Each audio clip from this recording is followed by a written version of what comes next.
Hey everyone, my name is Amy Utsman.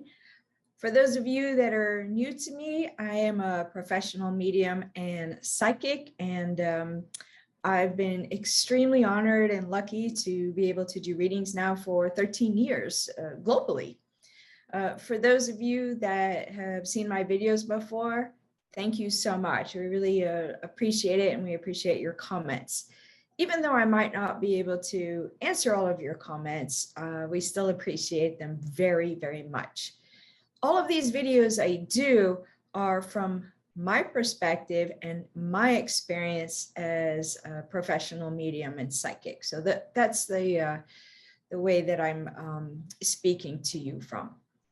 So today I wanted to speak to you a little bit about how does it work? Because one of the main questions I get asked is, if they don't have a body in the spirit world, how is it that a medium sees them? Or at times, how do I even see my loved ones? Because sometimes people do get to either through their mind's eye or have a physical view of their loved one once they've passed.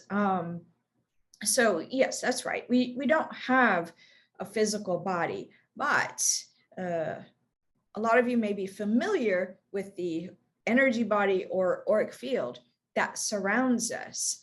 And that is part of the level that goes towards the other side. And that has all of your personalities, all of your memories, you know, any way that you are. And so when people are on the other side, they have the ability to manifest everything that they would like, right? So just like you are able to walk into a new room that doesn't have anything in it, and yet you can bring to your imagination how certain things would fit or how you would like to redecorate it, or would it fit for you? Things like this. So what you're doing by using your imagination is actually creating kind of a projection in your mind's eye, right?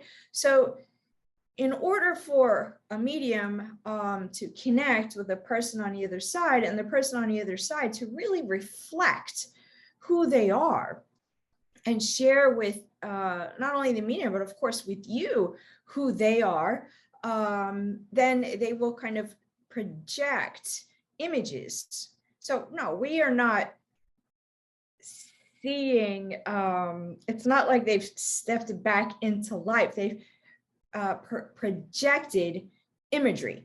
So that comes in through what we know to be clairvoyance. And a lot of you may have heard that term. So that comes in the mind's eye. Now, there are a few mediums who can see people on the other side in a way that we refer to as objectively, as though they are standing here physically in the room.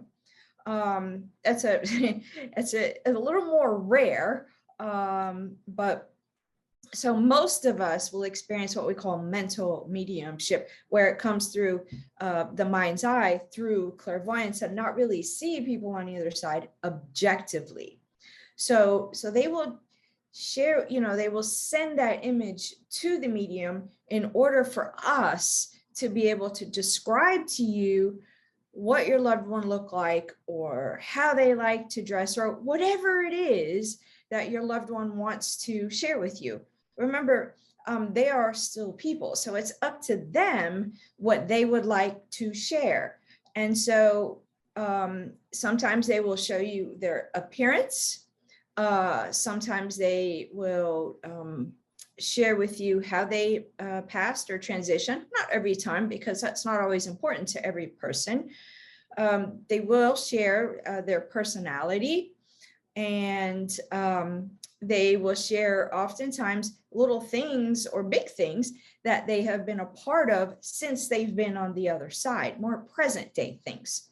So in a reading, what you're ideally looking for is what we refer to as facts and evidence, right? So the very connection with somebody on the other side is the evidence of the afterlife. Some of the ideas of the facts would include if they shared something like, well, I had 3 children, okay? And they did, right? that you have validated that they had 3 children. Well, that's factual evidence. They may share something like they moved 2 times, or they had moved into 2 different states. And you would understand this if you understood this to be so. That would be a factual piece, right? So the acknowledgement or understanding and the identifying of the person from the other side is more of the evidence. And then we're looking for, yes, the medium is making a connection. That is evidence that my loved one has continued on. And the factual pieces will come through more like in dates or number of children, anniversaries, historical memories that they may have shared. Signs would be a little more evidential, I'd say, signs that they give to you. But things that they've witnessed. Like I had somebody in a reading just the other day share with her daughter how she used to fold sheets, and she passed on that her daughter was recently folding the sheets in the same way. And that was just in the past week, right? And the appointment was booked 4 or 5 months ago. So, that may be like a little tidbit to share, but those are my favorite bits because her daughter here was able to validate that, but it really, really shows that they are connected with us in everyday life. Yes, of course, we love the big things, like they were a part of the birth of a child, or they were there to welcome somebody to the other side. But also the little nuances, like you've redecorated your home, and when they share their opinion on that, but it's not to my taste, but I like it for your taste, where we really get to see the bits and pieces of their personality, but also that true ongoing communication. So, let's please be reminded that when your loved one goes to the other side, they are still people. Their personalities do stay intact, and they will communicate with you in a way that you will understand it, maybe not always the way that you want it to be, because we have different communication styles. But also, again, what do they look like? They're more of an energetic form. If you're familiar with orbs, right, or little balls of energy, sometimes I will say that energy might present like how when the road is very hot and you see that kind of waviness, right? Well, you're seeing the heat in energetic form, right? It's wavy. So, it would be like that. And so again, for them to share more about themselves with a medium, they are manifesting that information. So I hope that helps just a little bit to give you some insight. Communication with the spirit world is complex. The spirit world is complex, just as our physical world is complex. But I like to try and share in ways for you all to understand as much as possible. So thank you for listening. Always thank you so much for your comments.